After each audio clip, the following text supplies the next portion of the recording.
Okay, good afternoon, and welcome to you all to this discussion on the French legislative elections.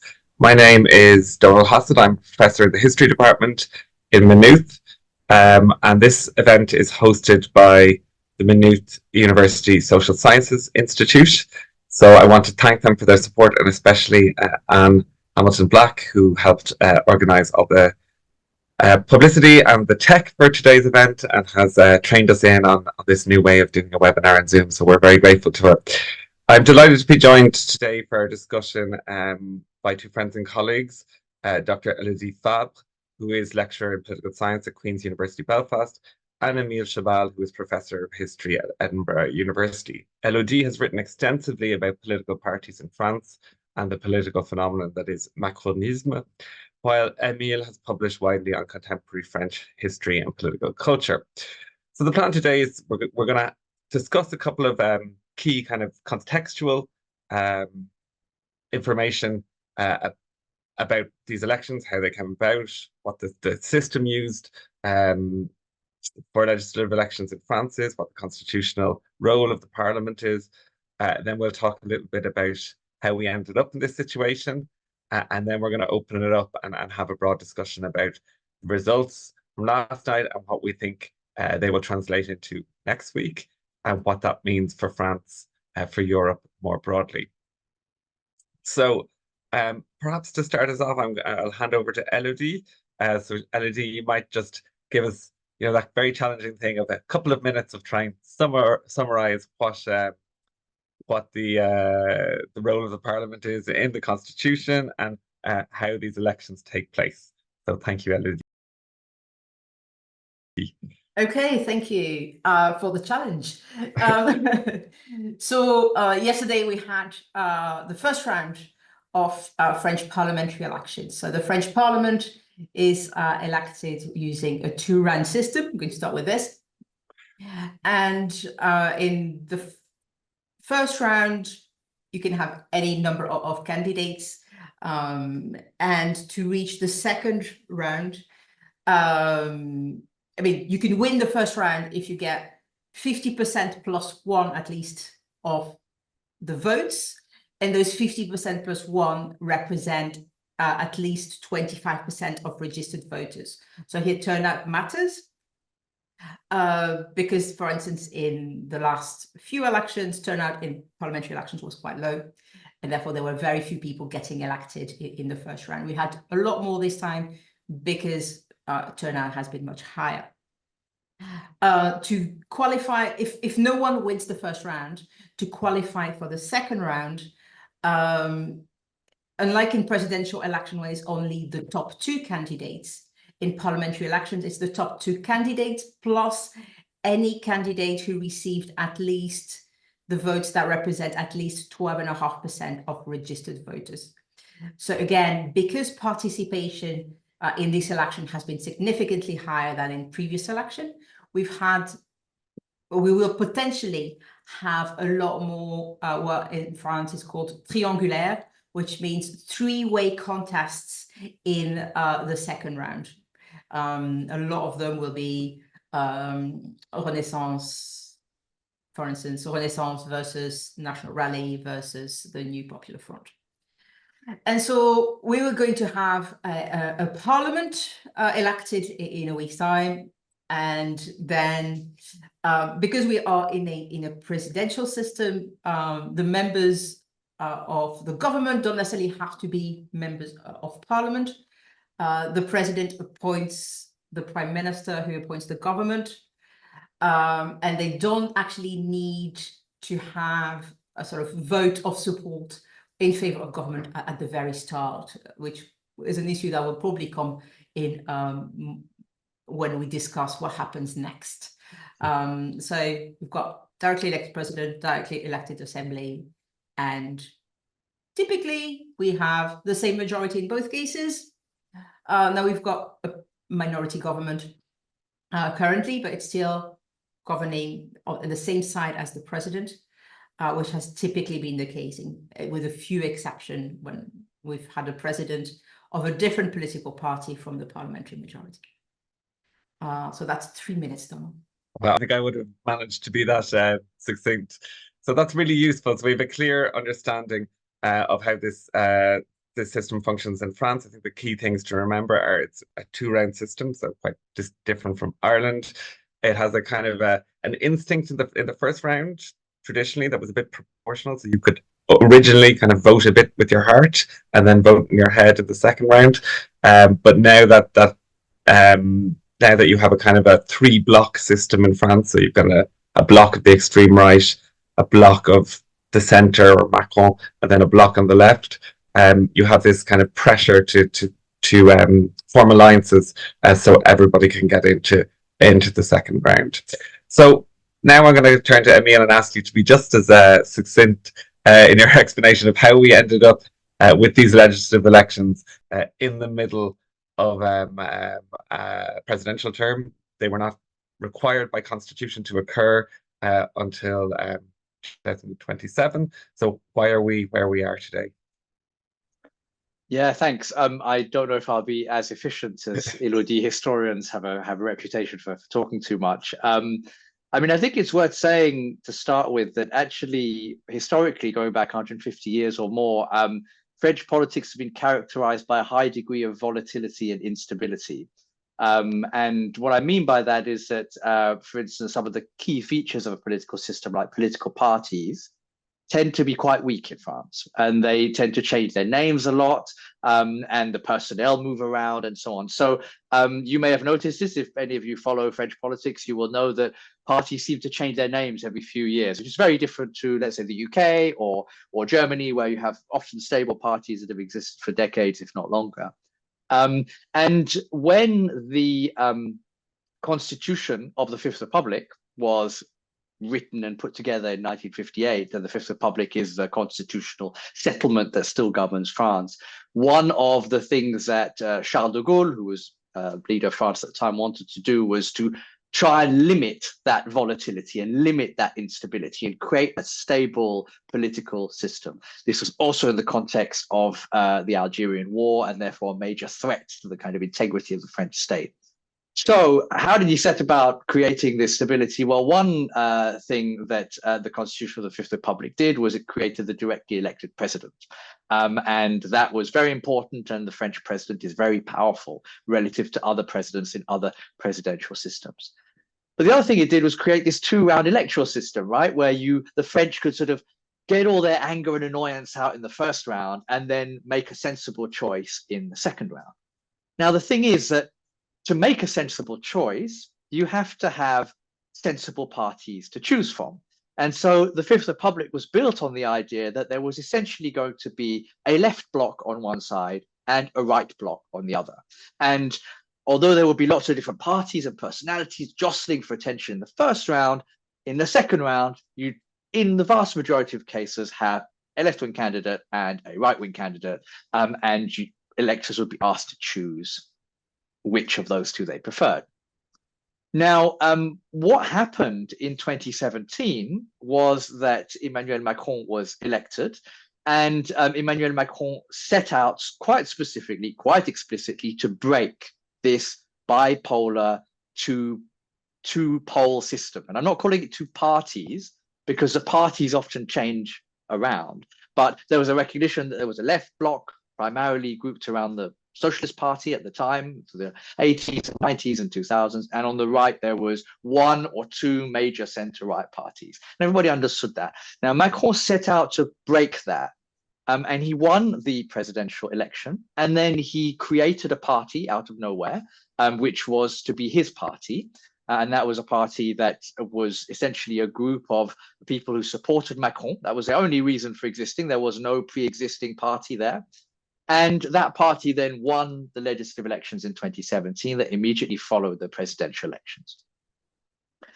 Now, one of the problems here is that by breaking the bipolar system, Macron introduced a high level of instability into a system that was designed to counteract it. And so what's happened from 2017 through the elections of 2022 all the way through to today is that the stranglehold of the two main blocks on the left and the right has been broken, and they have become fragmented. And there is now a recognizable centrist bloc clustered currently around Macron. And most importantly, the far right, who used to be called the Front National and now called the Rassemblement National, the National Rally, have become increasingly prominent. And they've been able to take advantage of the sort of breakdown of the bipolar structures of the Fifth Republic. Now, what has this done? Well, it's meant that the far right, the National Rally, has continued to get better and better and better electoral results. And not so long ago in the European elections, which everyone in Ireland will have followed, people in Britain didn't follow them so carefully, but that's because Britain no longer participates in them. But in those elections, the National Rally was not for the first time, we should say, the largest party. And this has happened before. And traditionally, French politicians think of the European elections as a bit of an escape valve, right? The French can let out their annoyance on their domestic parties in the European election. What Macron did, however, was he decided, and really from everything we can tell, it was he was the one who decided this with a very, very, very close group of advisors, not even some of his closest political colleagues, that this would be a chance to confront the French with the consequences of the breakdown of bipolar politics and force them to go back to the polls in an off-cycle parliamentary election to vote. And this caught absolutely everyone, including me, off guard. I was washing the dishes and I had Macron in the background. And then suddenly he said, and it is for that reason that I have decided, and I turned around and I looked at my phone just propped up on the wall and I said, you're not going to do that. You're not actually going to. And he, of course, he was about to announce that he dissolved parliament. So it caught everybody off guard. So in a way, to come back to the question you asked, in a way, the process of fragmentation and destructuring the French political landscape has reached its peak as Macron really embraced chaos in this dissolution. And of course, this dissolution has led to these elections, and the first round happened the other day, or rather it happened yesterday, so that we now have a kind of picture of what this new fragmented political landscape looks like. Thanks very much, Emil. So I think it's quite useful now for me to just give a little rundown of what actually happened, what were the results of this election. So Elodie has already drawn our attention to the high rate of voter turnout, which is a key feature of this election. So it's actually 20% higher than at the legislative elections in 2022. So you've gone up to 67.5%, which is almost reaching the levels that are around 70% that we expect for a presidential election. So people in France understood that this was, a major election and that would shape policy in the country. We've gone from 7 instances in 2022 where you had 3 candidates or more than 2 candidates in the second round to 301 this time. Okay, so that makes it a much more uncertain political landscape, much harder to predict what is going to happen in the next round. You had 76 candidates elected on the first round this time compared to 7 last time. It's again a function of participation being up. So that means that in 76 constituencies, there is no vote next Sunday. So that's a kind of a quirk of the French system. So in terms of the results, the percentage results, we see the Rassemblement National and its allies coming in at 33%. This is obviously a very high score. It's perhaps a little bit below what they had hoped and expected. The polls had placed them somewhere around 36%, and 36% is a territory in which you really are almost guaranteed an absolute majority, or very close to an absolute majority. They've fallen slightly short here. That's not to say that they can't get an absolute majority the next time or on Sunday. Then you had this new Popular Front, which is a kind of a hastily put together alliance of the different parties on the left that came together really very urgently after Macron announced the elections, but driven in large part by a fear of the rise of the far right and the fact that they were able to achieve unity, develop a common platform, and divvy up constituencies so that there was only one left-wing candidate in each constituency was perhaps something Macron had not counted on, but it was certainly a key factor in the elections yesterday and will be next weekend. So this new Popular Front, which includes the Socialists, the Greens, the radical left of La France Insoumise, and other allies, achieved 28%. And then in third place, the third bloc is the Macronists, the supporters of the presidential majority, who did improve on the result of the European elections, but certainly did much worse than they did in the last elections. So they achieved around 20%. When we talk about these blocs, of course, Emile has drawn our attention to the fact that they are not parties as such. They're blocs, and there can be a lot of tensions within them. And we've seen actually within each of these blocs degrees of tension. Certainly within the left, there is tension between the different parties, the more radical left and the more centrist left. And within Macron's own bloc, a lot of the political leaders within that bloc are trying to break with him. They're furious about the calling of this election, but they're also trying to set themselves up for the next presidential election. So we are seeing a degree of disintegration within the Macronist bloc, and all of these things will play into the result of next Sunday. The final thing to say about this result of next Sunday is that because the French have this tradition of this system of 2 rounds, quite often the kind of glass ceiling that has been established for the extreme right has functioned because in the case of 3 candidates getting into the next round, the worst placed non-extreme right candidate has traditionally withdrawn from the election. So that means that, if there was Rassemblement National candidate first, and then a Macronist second, and a left-wing candidate third, the left-wing candidate will withdraw. Or if it is a left-wing candidate second and the Macronist candidate third, the Macronist candidate would withdraw. And this allows votes, at least in theory, not always in practice, to rally behind the candidate that is not the extreme right. The left has come out and committed to do this in all cases, so they are going to withdraw their candidates to help block the Rassemblement National. The centrist bloc, the Macronist bloc, has been a bit inconsistent on this.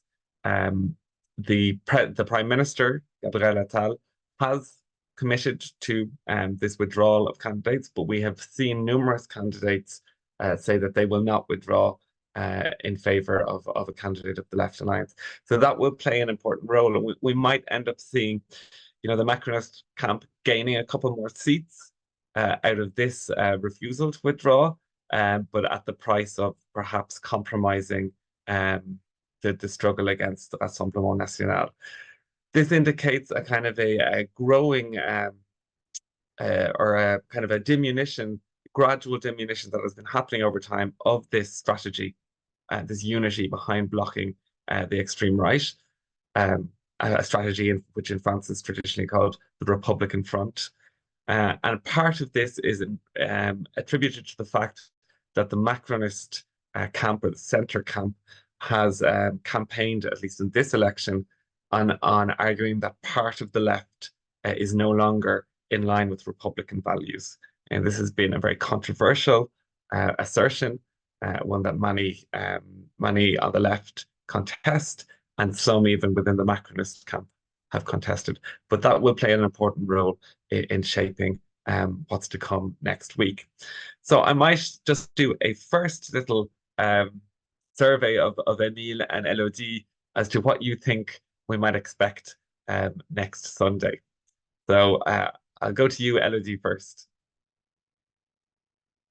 Okay, well, prefacing this with the caveat that events tend to have a habit of making fools of us trying to make predictions. I'm not sure, because as you said, we don't really know yet how many of those 3-way contests we're going to have. And the more 3-way contests we're going to have, the more National Rally MPs we're going to have. That's a given. We'll know tomorrow, because the candidacies for second round should be confirmed by tomorrow. I mean, there are really 2 options. One is the National Rally does win a majority of the seats, which is more than 289 seats in Parliament. And they have said they would only form a government if they have an absolute majority. So yesterday, Marine Le Pen and Jordan Bardella have gone on the airwaves to say, give us an absolute majority, otherwise we will not be governing, sort of raising the stakes and trying to really mobilize their electorate and possibly some of the electorate of the more moderate right, who might think, what is the alternative? The alternative is that no one's got a majority. The National Rally have not got a majority and refuse to go into any sort of government. Macron will not have, and his party will not have anywhere near enough MPs to form a government. And the left bloc will not have a majority either. And this, for some, will look like, and it would be a leap into the unknown. We've never been in a situation like this. So for some, on the right, there's probably going to be quite the attraction of, at least we've got something stable if we have a majority rather than the complete mess of not having any majority and potentially having some sort of lame duck government that just keeps things ticking along until a new election can be called again in a year's time. So my prediction is it could be one thing or it could be another. Thank you. And I think you mentioned something quite important there that I think the audience need to know, that is, constitutionally, there can be no other election for a full year. So even in the very, very unlikely situation that Macron was to resign and there's another presidential election, I mean, I can't see that happening at all. But even if that were to happen, an incoming president would have to govern with the parliament that exists now. You cannot dissolve parliament for a year under this constitution. So this is the reality of the constitution, the constitutional kind of bind that it affects the French parliament. So whatever the results are on Sunday, those results hold for a year. So that's something to bear in mind. Emile, do you have anything to add to the predictions? I mean, the two scenarios are fairly clearly sketched out. I wanted to say, Donald, actually, that there is some debate about this, about whether if Macron resigned and then a new set of presidential elections were held, there is a case that some lawyers, some juristes in France have been making, that the Constitutional Council, the Conseil Constitutionnel, would be able to override that rule if a new president was elected and wanted to dissolve parliament. But otherwise, you're absolutely correct. There is a one-year rule. And in the likely event that Macron does not resign, he will have to govern with this parliament for a year. So in terms of the scenarios, yes, the magic number for all of you who are following out there is 289. Will the Rassemblement National reach 289? We don't know. My hunch is that they might fall slightly short. And the reason for that is that, firstly, I think participation will increase yet again, because traditionally in the second round of elections, all kinds of elections in France, more people vote because it seems to be more important in the second round. That's really crunch time. So I wouldn't be surprised if we get closer to 70% of participation we had now. And if that's the case, the people who are likely to be mobilized to vote are going to come from a variety of different demographic groups. And I'm not sure that the Rassemblement National has that much more headroom, as it were, in terms of additional vote transfers. That's how we think about it in the French context, of where do the votes from the first round, where do they amalgamate, where do they go to? And traditionally, the Rassemblement National doesn't have much in the way of vote transfers. And in this election, that's particularly true because the competitor far-right party, Reconquête, led by Éric Zemmour, has just been completely obliterated. So there's very little vote reserves there. And the right has already aligned itself, parts of the right have already aligned themselves with the Rassemblement National. So it's not clear that they could go much higher. Whereas on the other side, whether that's the centrist or the left bloc, there is quite a lot of vote reserves. And that might be enough to carry very marginally quite a lot of constituencies. And I think the other thing will be that it's not totally clear that, that there are enough French people distributed widely enough across the territory who want the Rassemblement National to come to power. And that might mean that there are that certain candidates, unexpectedly non-far right candidates, get votes when we weren't predicting that, or when the models don't suggest that. There is a very strong sense in France still, not of a Republican front so much anymore, but of a fear of chaos and disorder, and social disorder in particular. And although the fear of disorder in the event of a far-right government has declined in recent years, that fear is still very profound and very important, and mobilizes and motivates a lot of older voters, who are those who vote most strongly against the far right. So this is a good thing to bear in mind, is that we're not talking about a scenario where young people are always progressive and old people are always conservative. In France, actually, the kind of the bloc that is likely to help stop the far right across the entire French territory is probably going to be older people.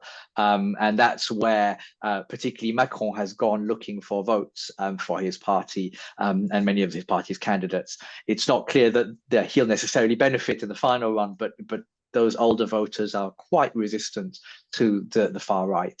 Bearing in mind too that the DNA of the Fifth Republic was, as I said earlier, the Algerian War, a time when France faced an existential threat, not from the far left, but actually from the far right. And many people in France still remember that. So even conservatives in France are wary of what the far right might represent. And in that sense, it's quite a different political landscape, and there's very different political memories in France than you might get in Germany, or indeed in Italy, which is the closest comparable case study, where the 1990s saw a complete collapse of the Italian political system, and a complete reset of all the sort of reference points of Italian politics. That's not happened in France. And so some of these historical memories about the Algerian War, about the Vichy regime, and even going further back than that, those historical reference points remain live, and they can sometimes be reactivated in these moments.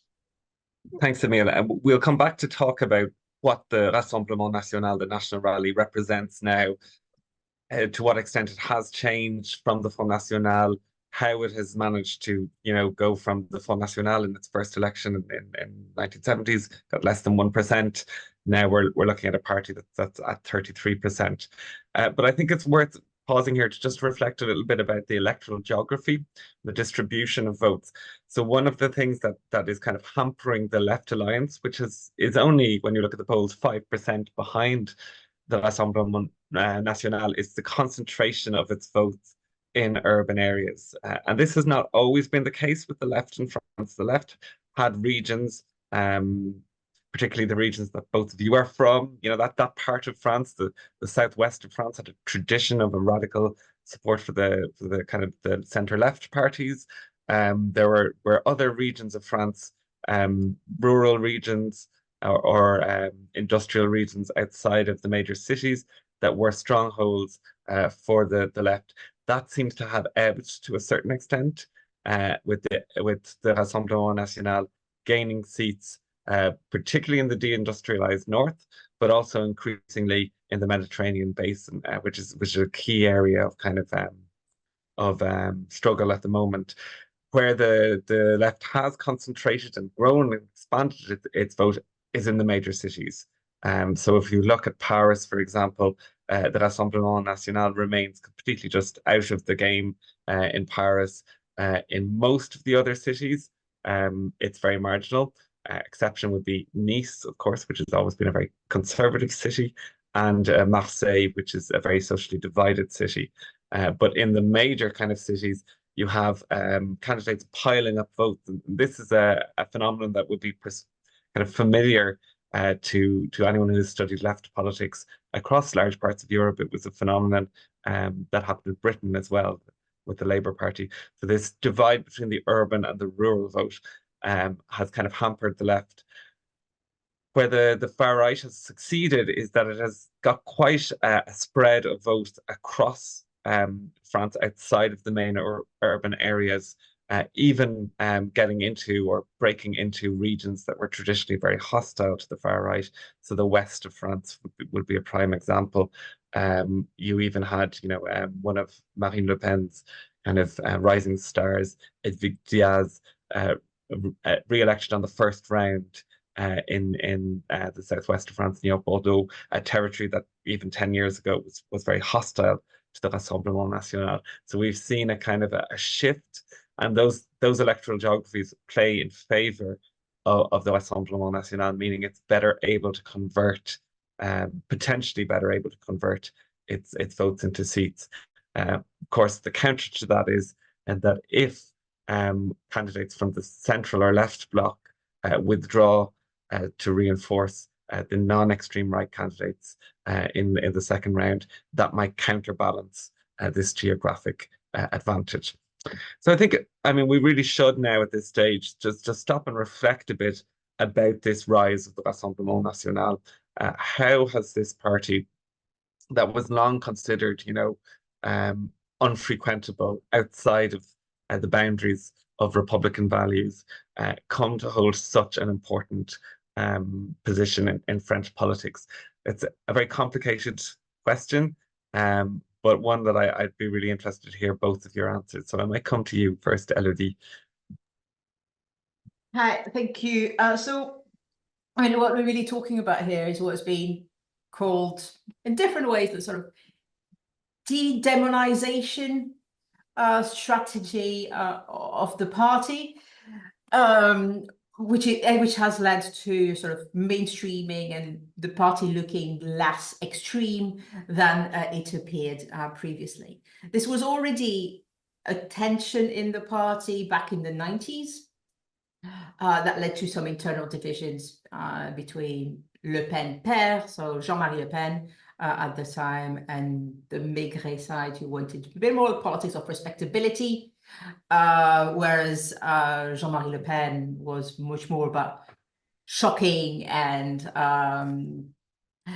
shocking the electorate and having some sort of bon mot at the expense of the show, and then maybe being and in some instance he was even condemned for his some of his pronouncements, in particular about the Holocaust and the German occupation of France.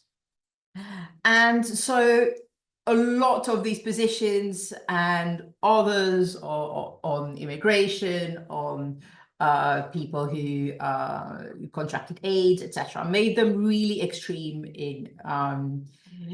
and so they clearly had a ceiling there.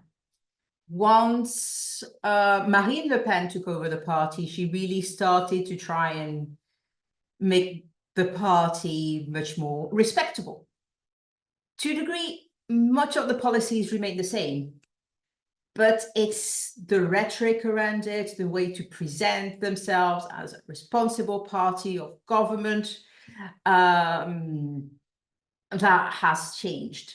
So then there's a couple of key moments here. One is she actually removed her father from the position of honorary president of the party in 2015.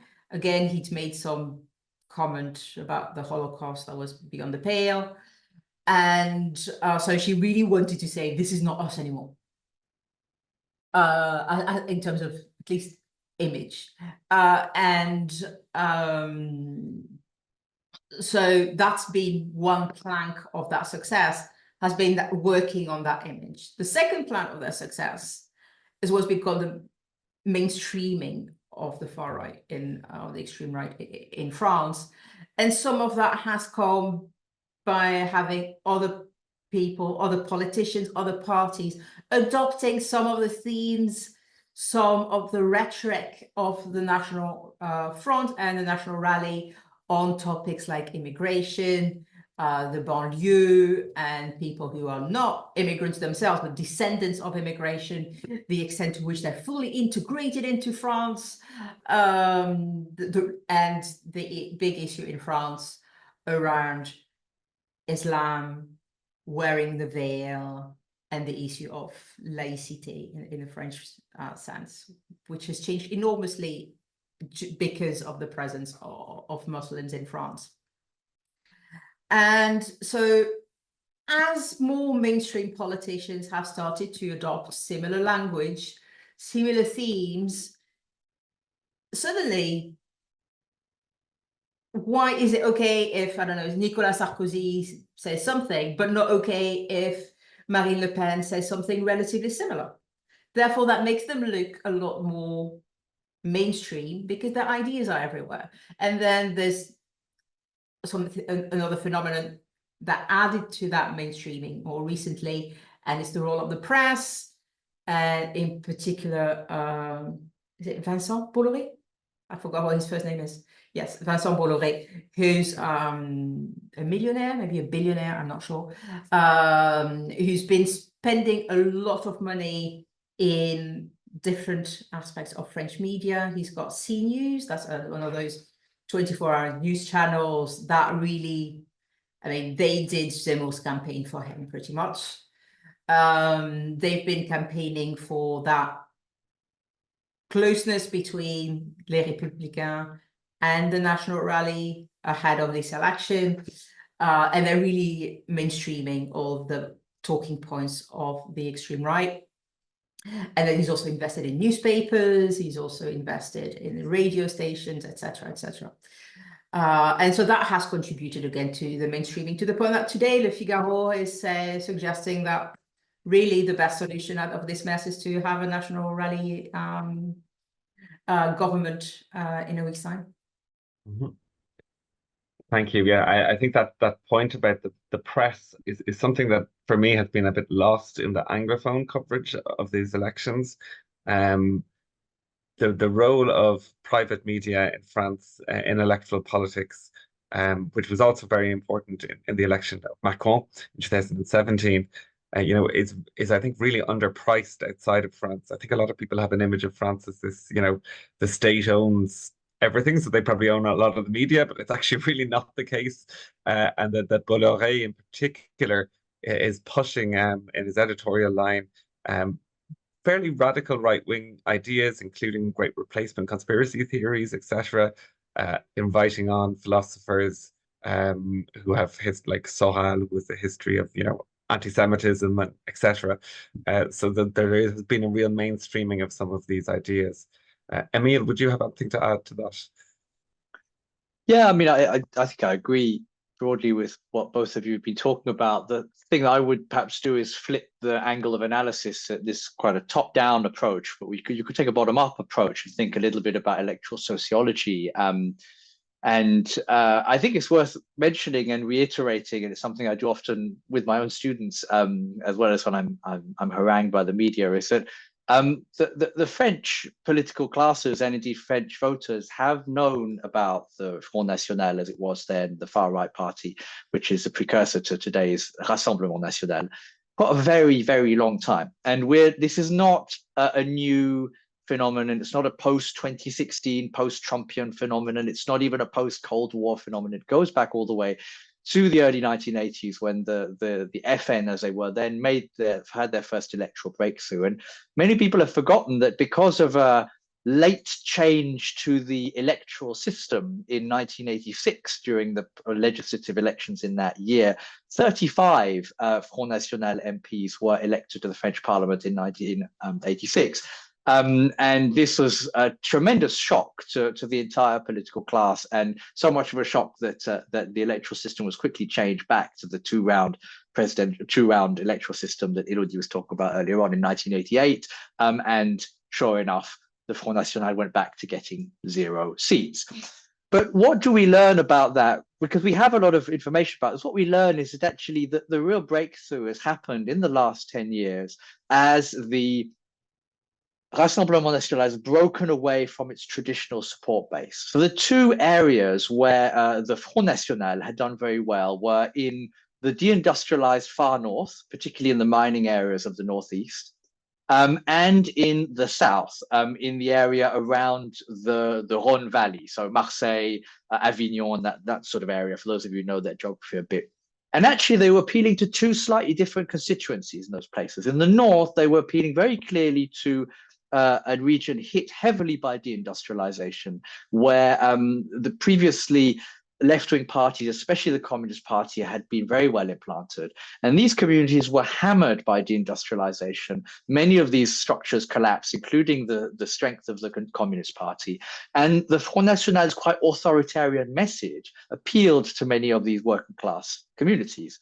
In the South, on the other hand, you had a little bit of that, but you also had a very strong focus on immigration, because in many parts of the area around Marseille, there were a large number of pieds noirs, as they were called. So these are the people who fled Algeria in 1962, French settlers or European settlers who fled Algeria in 1962, and they often settled in the south. And they formed another core voting bloc of the far right. So these two different voting blocs.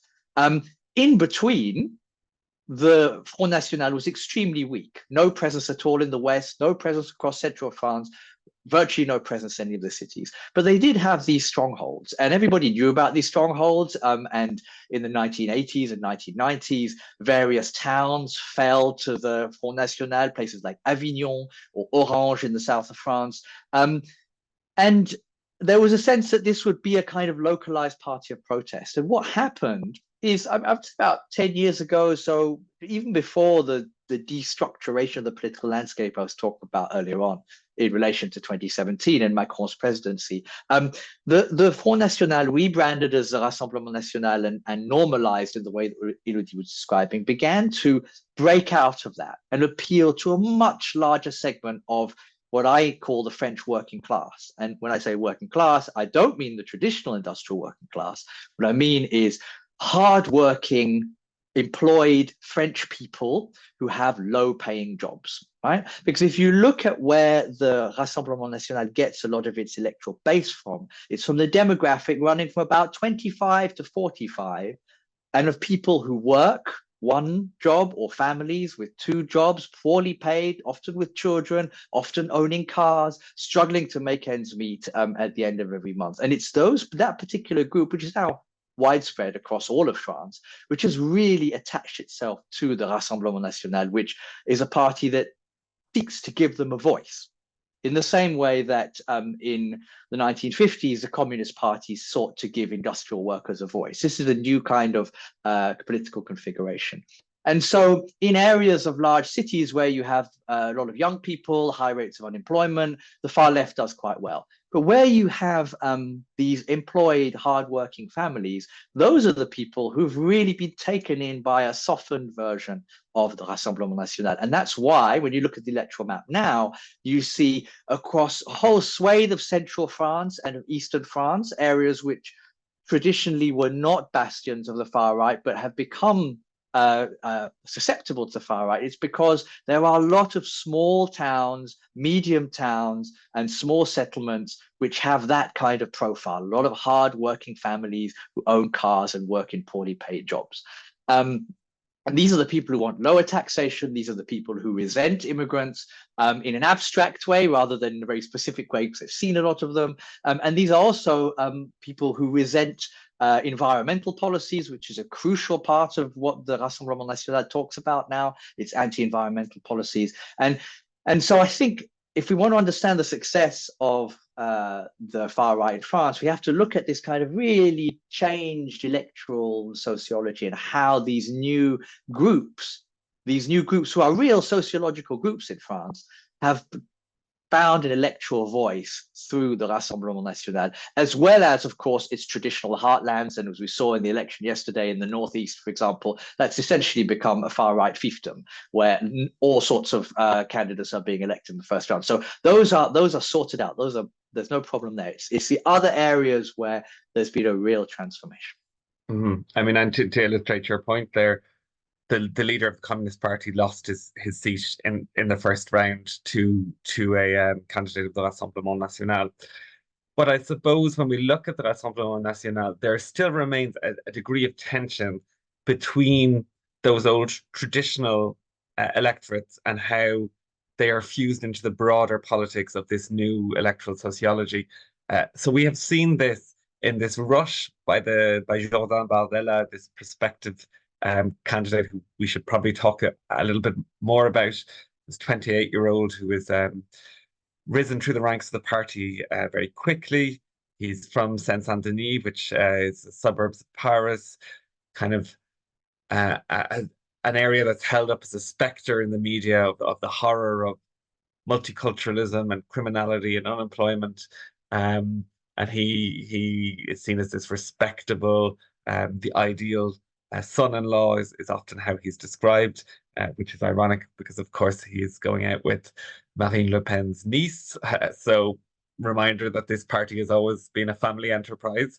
But Jordan Bardella has been rushing to jettison a lot of their more socially minded policies in the last few weeks to reassure traditional right-wing voters, to reassure the leaders of business in France, and to present this kind of unthreatening face to parts of the electorate that have been very hostile traditionally to the Rassemblement National.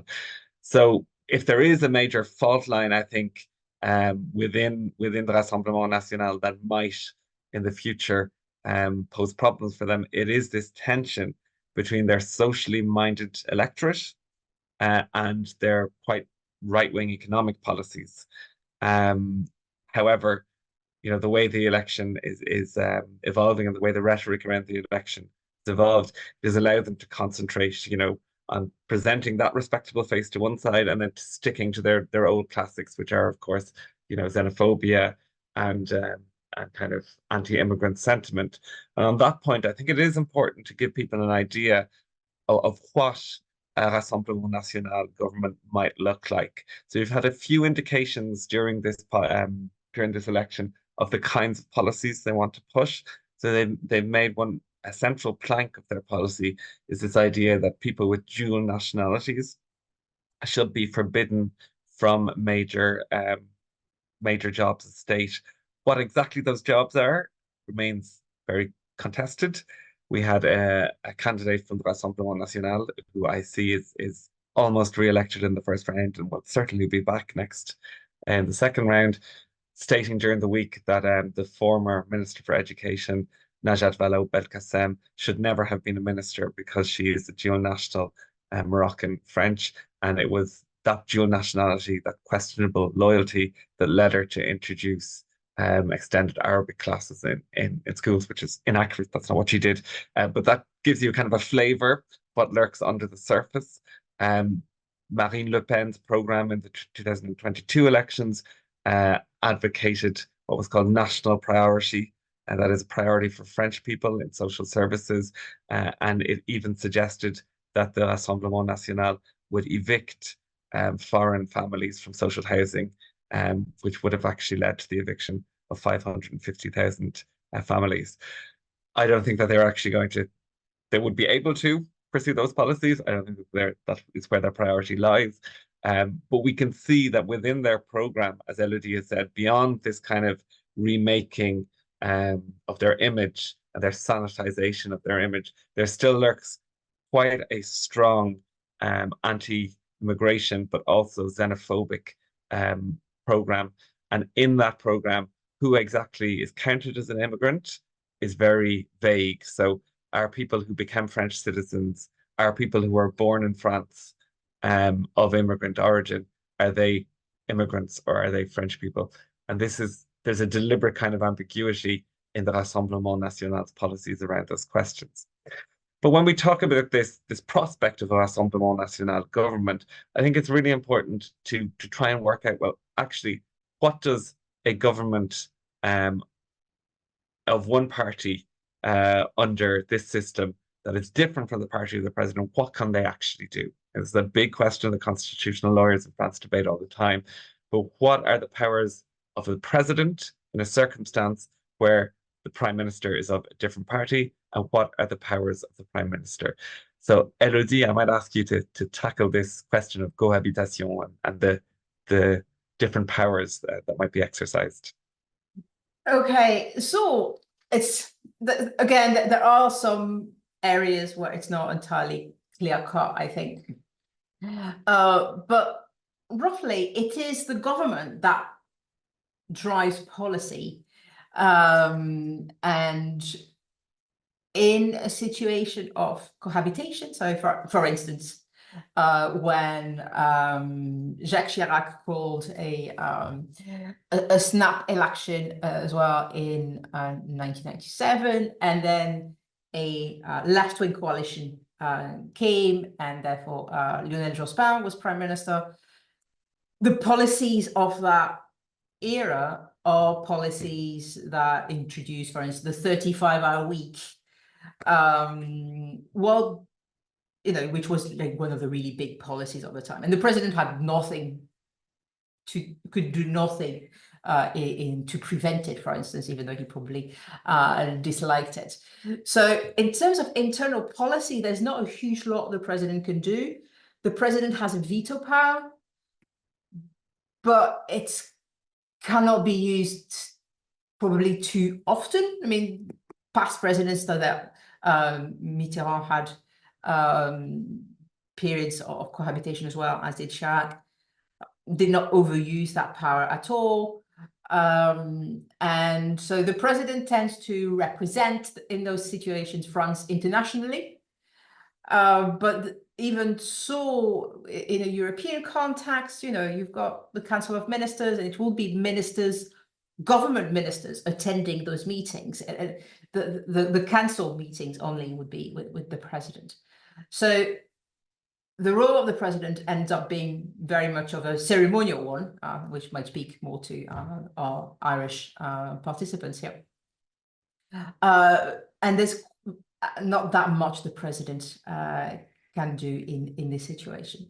So in that sense, you've mentioned that some of the policies of the National Rally are quite extreme, and actually some of the bulwark against that would be the Constitutional Court, because things like the national preference, national priority might end up being found to be discriminatory by the court, and therefore that would not be put in practice.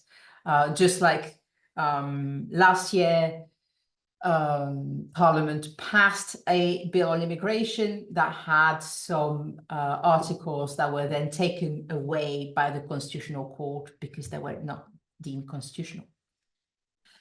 So to a degree, the greater bulwark here is the Constitutional Court than the president, I think. I'm not a constitutional law specialist, to be fair. Yeah.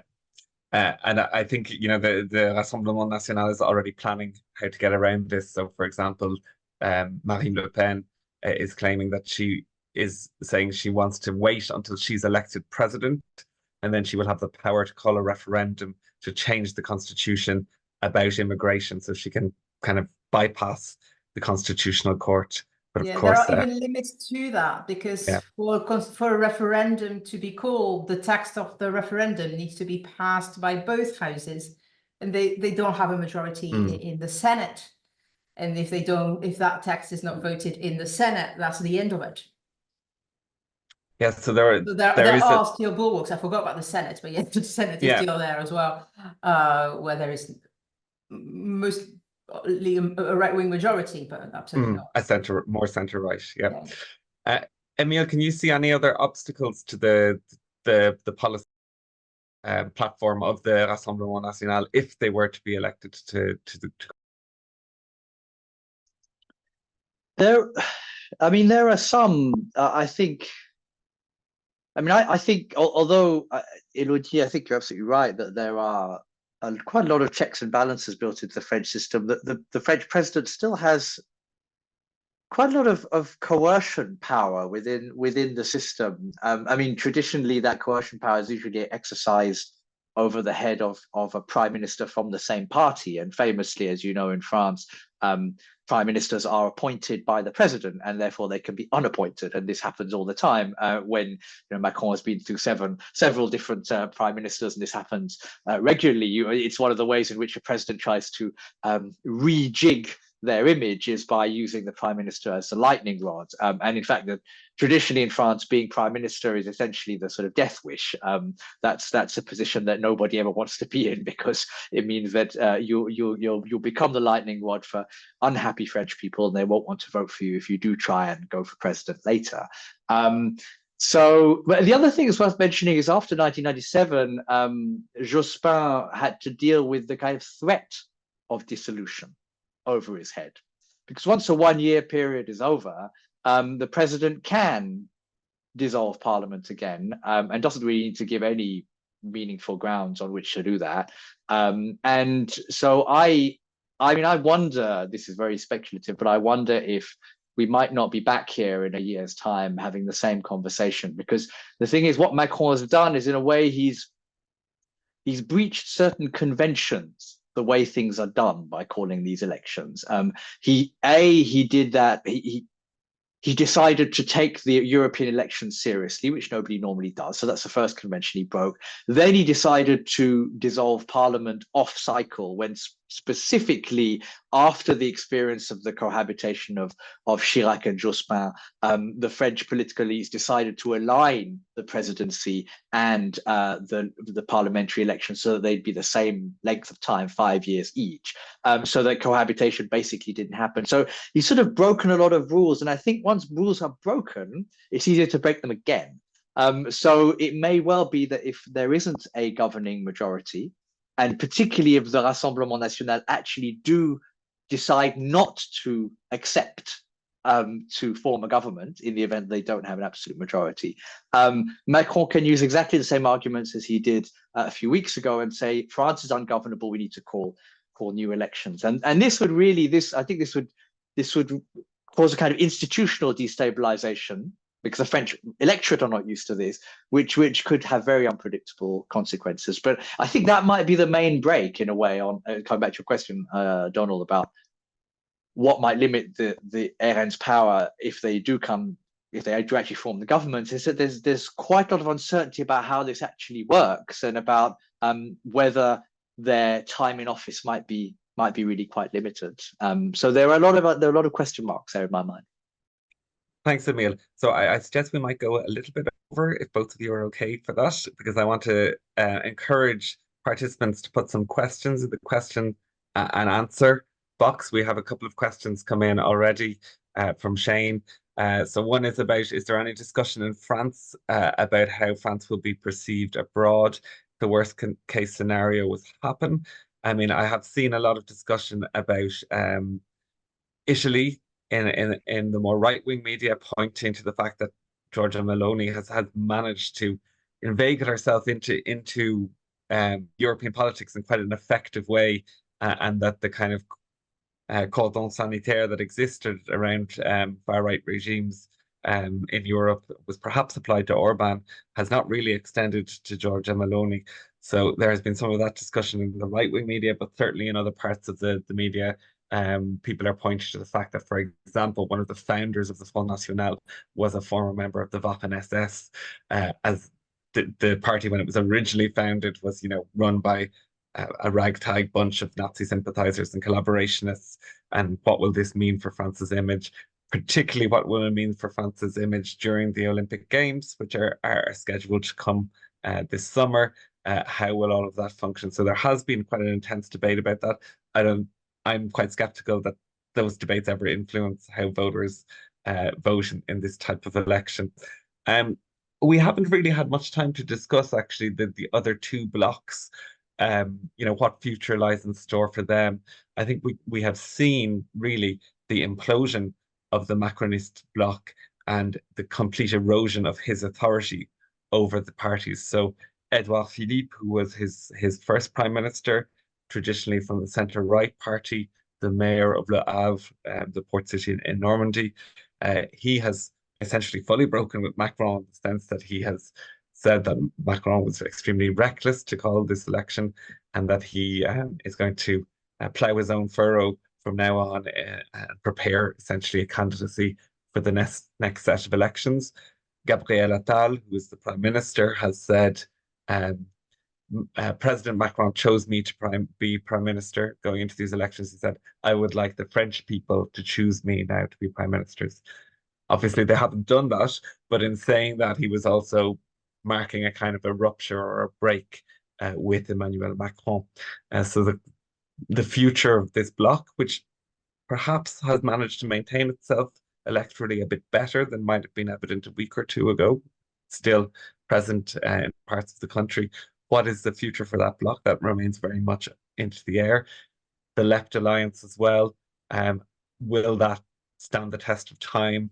Will it fall apart? And how does that, what is the implications of that for the future? So those are big questions. And I'm going to throw over to you. You can take whichever one you want or whichever order you'd like. So I might come to you, Elodie, first on that. Yes, so, well, starting maybe with Macron and his side, I think you've said most of it. It's kind of splintering. I mean, he's kind of turned himself into a lame duck president even before it needed to be. Because on this side, he is affected by the two-term limit. So French presidents cannot have more than 2 consecutive terms. And he's reaching that end. So for that side, it was always going to be who comes next. And you could already see Edouard Philippe place himself to be a potential candidate for that bloc, while not being in Macron's party itself. But he could have tried to still get his program, because, when you're reaching that stage, you think of your legacy.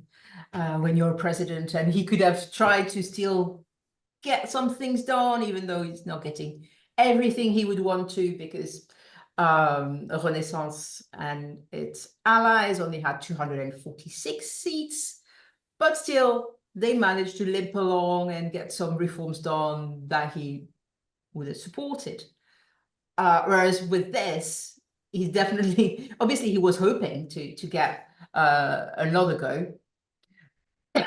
Excuse me, and have a better, potentially even a majority again, but he's obviously spoiled any chance of that happening. So he's really going to be, no matter what happens, really, a sort of lame duck president who can mostly be on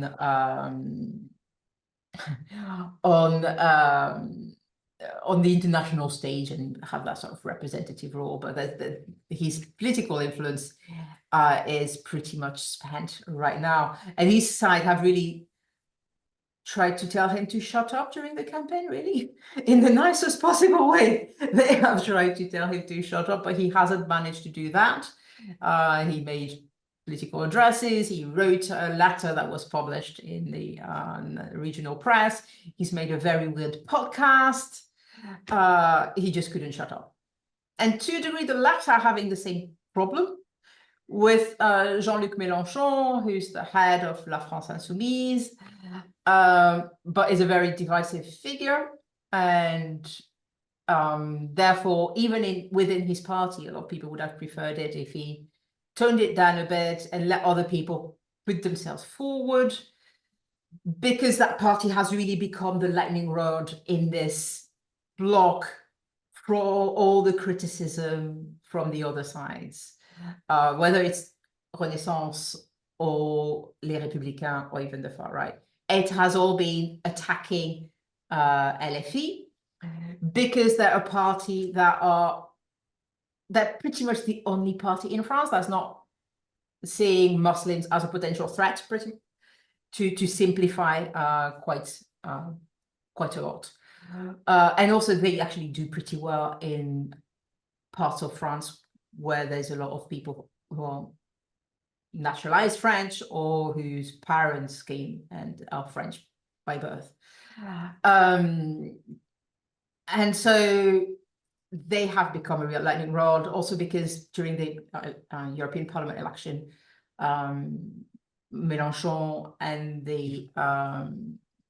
LFI focused a lot on Israel and Palestine, which is obviously a divisive issue, and that again led to some problems. And that's also creating tensions within that bloc, with more moderate parties who would also prefer Mélenchon to take a back seat. But this is a very unusual, even in the history of left-wing alliances, it's a very unusual one. It goes all the way to the Nouveau Parti Anticapitaliste, the NPA, which is a first, I think, in this respect. And the Socialist Party the leader of the Socialist Party is in favor of this big alliance, but his internal majority is quite thin because there are quite a lot of people in the Socialist Party who actually do not like this alliance with LFI as well. So that's another source of instability in that alliance. Thank you very much for that. I know myself and Emile are veteran left watchers, the Left Alliance in France. So I might ask you, Emile, two things, one of which draws on questions from our audience. The first is what is the kind of challenge facing the left in France in terms of the different electorates it needs to appeal to, and how it can balance that internally? And then the second is about this question of anti-Semitism and the allegations of anti-Semitism that have kind of defined part of this campaign. So if you could talk about the two of those, that would be great. Thank you. Yeah, left unity is something that that left-wing people talk about a lot, and France is often held up as a case study because France is considered to be the home of revolution in Europe and perhaps even globally. So a lot of attention is focused on the left-wing alliance. It's worth saying for readers or listeners who haven't followed French politics much in recent years that there already was an ad hoc alliance of left-wing parties in 2022, and that was in advance of the legislative elections. So after the presidential elections, there was this alliance. And so there is now, this is the second time we have an alliance. And I think this is quite interesting because learning how to do alliances is not easy, especially on the left, where people have very strong ideological and moral disagreements. But the more that people do it, the more the left does it, the easier it becomes. And so hence why this alliance, the current one, the one that's called the Nouveau Front Populaire, goes all the way from the Trotskyists in the Nouveau Parti Anticapitaliste, all the way through to pretty moderate centrist socialists, including figures like François Hollande, the former president, who is standing for election in his fiefdom of the Corrèze in central France, and many of the people who supported him. So in this critical moment, I think there has been a wide recognition of the fact that being on the left means getting together. And I think perhaps one thing which is worth emphasizing, coming back to the question of electoral sociology, is that some of the pressure for this alliance has come from below, not from above. And in 2022, Jean-Luc Mélenchon did very well in the presidential election, the first round, unexpectedly well. And most pollsters agreed that this was because a large number of moderate left voters decided to vote for him because they didn't want to vote for Macron yet again. And this gave a sort of a push to ideas of unity and alliance and coalition amongst left-wing parties.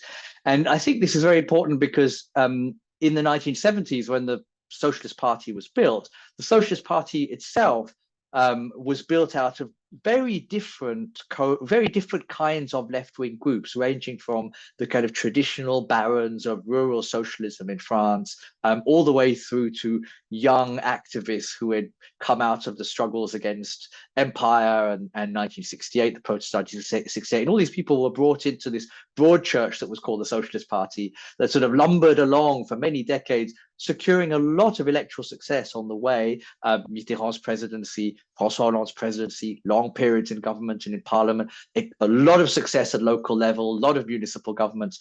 And this was based on the sort of more or less a kind of principle that the Parti Socialiste, the Socialist Party, would become the repository for most left-wing votes, except for those who voted communist, because that was always kind of separate. But at times, in the 70s and 80s, there were alliances and tactical alliances between the communists and the socialists. And France is not a left-wing country by tradition. Historically, France has overwhelmingly voted to the right in the last 150, 200 years.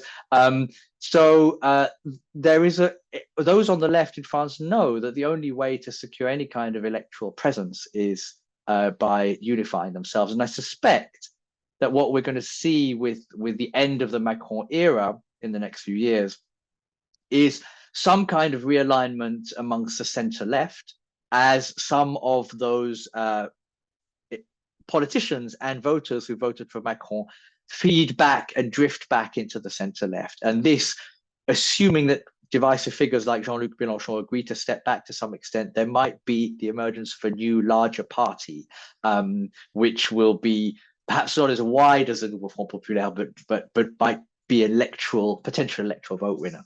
In terms of anti-Semitism, this is a really complicated, really interesting issue.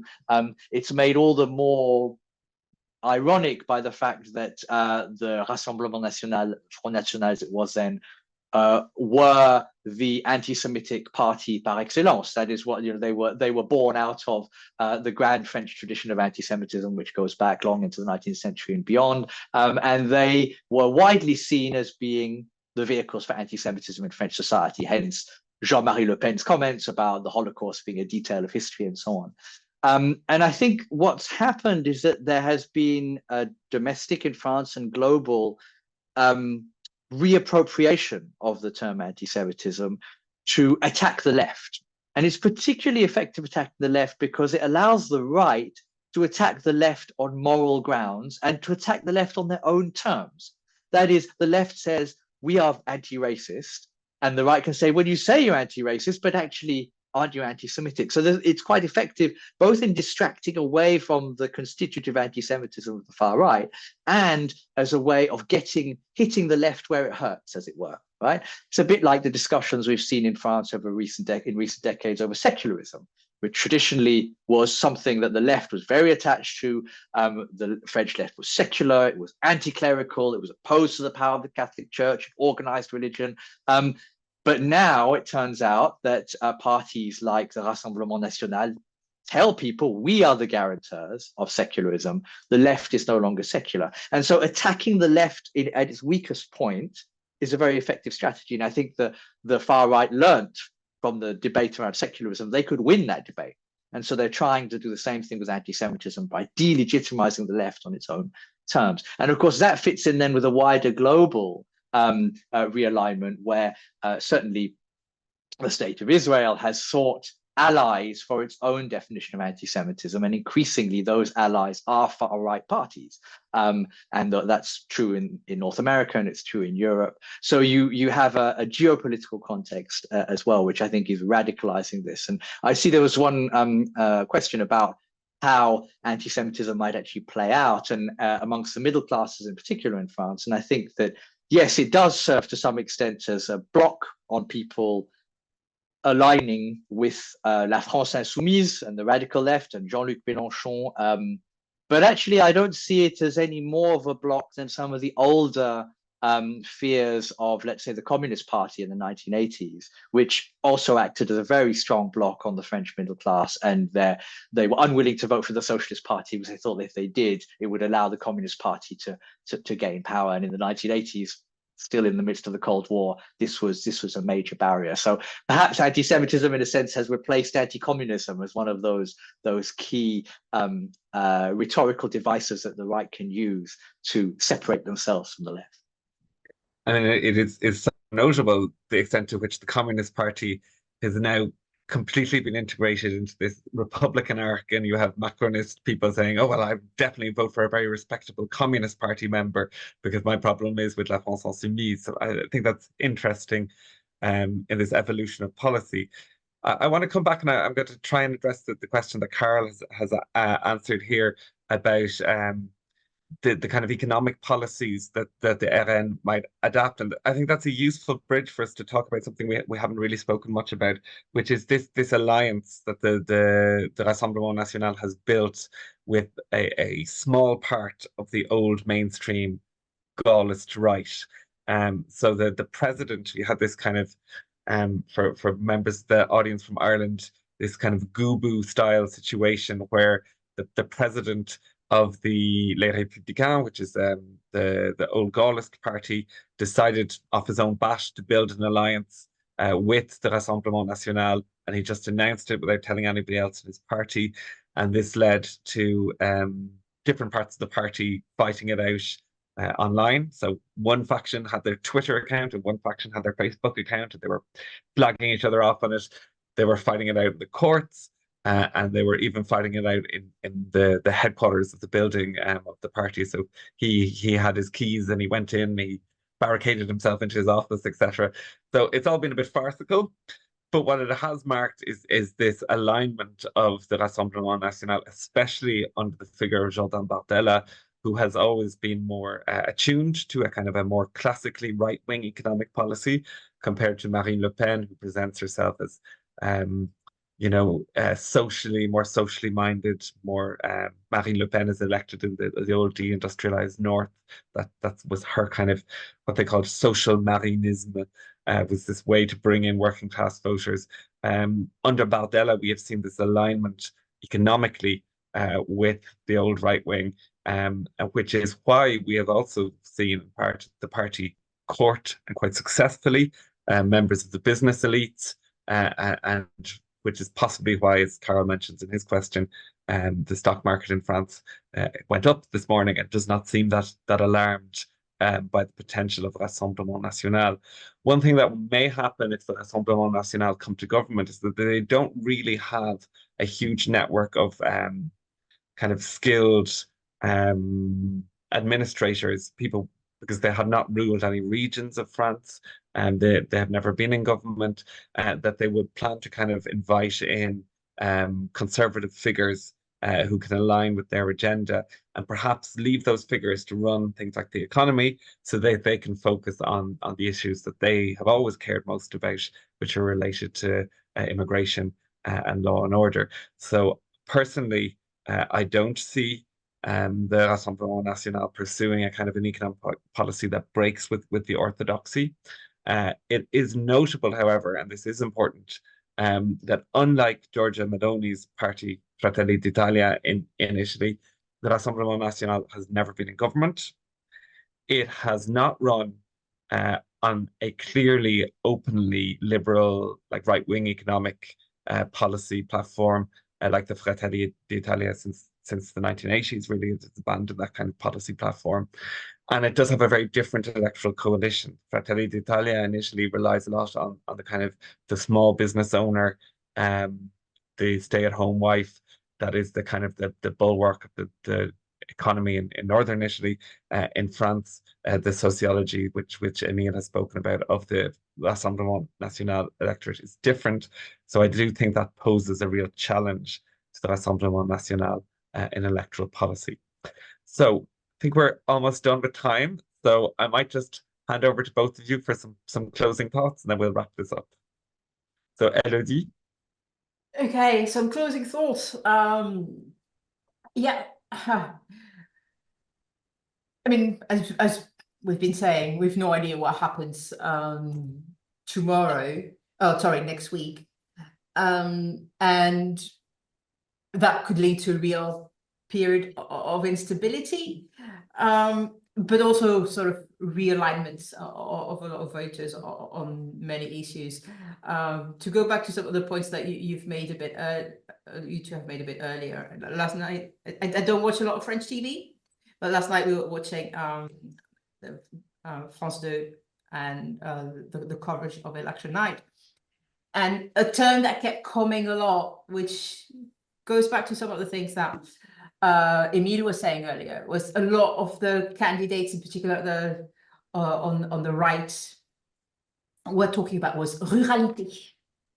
It's no longer the regions, because even in regions you've got big cities that also vote for the left, but it's really that division between cities and outside the cities. As you were saying, there's people who work and drive, who were some of the people behind that yellow vest movement, that those parties seem to really try to attract. And that, so maybe again, looking at some of the potential policies, it might be about also realigning the economy more towards those areas, as opposed to maybe the cities, and the sort of money that goes into trying to, balance the economies of those banlieues, etc. Moving that money away from those areas towards more rural and peri-urban areas might be one of the economic planks as well, I think, of a potential national rally government. But who knows whether we'll have one. So yeah. And Emile? Well, I'm a historian, so maybe I could talk for a few seconds about symbolism and about the kind of historical quality of this election. I think most people in France recognize that this is a really profoundly significant moment, perhaps not just for France, but also for the rest of Europe. Francocentrism is not a good thing, but it's nevertheless true that what happens in France does set the tone for other parts of Europe. And while we've had far-right governments in the Netherlands, in Austria, in Italy, to get a far-right government in a country like France, which is really at the heart of the European project, would be tremendously, it would send a tremendously powerful message. Similarly, the symbolism of the centrist president Emmanuel Macron handing over the keys to Matignon, to the prime ministership, to a far right figure for the first time in French history, would be enormous and might well go down as a moment as powerful as Pétain shaking hands with Hitler in 1940, a picture that has been immortalized in every French textbook and every discussion of France during the war. This might be a 21st century version of that. And it's worth saying all this because, as I said earlier, it's been coming for a long time. And in my entire lifetime, I have known about the Front National, the Rassemblement National as it is now. And I've known what that means, and I've known what it would mean for it to do well. I've seen it do well in certain areas at certain moments. And there's a kind of a grim inevitability about this outcome, which really has been sort of on the horizon for a very long time. But that also has the benefit that French people do actually know what the stakes are. And that's why when I was asked earlier on about my predictions, I said that I think the French might just, on this occasion, pull back from the total abyss, which is not to say that 250 seats for the Rassemblement National wouldn't be a catastrophe. But it may just be that historical memory, not of the distant past, but of the last 30 years, may be enough to stem the tide. And I think people everywhere should care what is happening in France, not just because what it would represent for France, but also because of the symbol it would send to the rest of Europe. Thanks, Emile. I suppose before I finish, there's one thing I think I would add as well, which speaks to this kind of the emphasis that you have put on looking from the bottom up as well. And of course, to a certain extent, regardless of what the result is in terms of on Sunday, the success that the Rassemblement National has experienced already both reflects and constitutes a kind of liberation of, in French, you say libération de parole, this idea that people now feel it's socially acceptable to express xenophobic and racist attitudes in public. And of course, at the kind of front line of this are racialized communities across France who will be living in a circumstance in which large parts of society, though not the majority, but large parts of the society, and civil servants within parts of the state structures, especially within the police, are sympathizing with voting for an extreme right party, and how does that translate into the day-to-day interactions people have within French society? So this is a big political moment, but it's also one that I'm sure your friends and families, as my friends in France, are communicating to me that the difficulties, the stress that they're feeling in their daily lives, and I suppose we shouldn't lose sight of that. We shouldn't also lose sight of the fact that some of the impetus for this Rassemblement National is also originating from a sheer sense of frustration, exclusion within the social structures of France. So these are big issues that are not unique to France, but ones that certainly the debates and the way politics plays out in France can indicate how this might translate in other societies. So people in the audience from Ireland will know that we're beginning to have a kind of the emergence of the far right politically in Ireland. They're more Front National of the 1970s than they are the Rassemblement National today in terms of their activities, in terms of their leadership, etc. But we can hopefully, learn from some of the mistakes that have been made that have facilitated the rise of this dangerous form of politics. So that's not so much a message of hope we're ending on, but I think, you know, at the end of all of this discussion, one thing that's certainly clear is that we can't fully predict what will happen on Sunday. So tune in on Sunday to the election results, follow closely what is happening, and I'm sure we will all have something to say about it afterwards, and we may well end up back here, you know, in a year's time. So thank you both for your time, and I hope you managed to get some work done this week, despite all of those going on, and that you can somehow switch off in the midst of all this chaos. So thank you to the audience as well.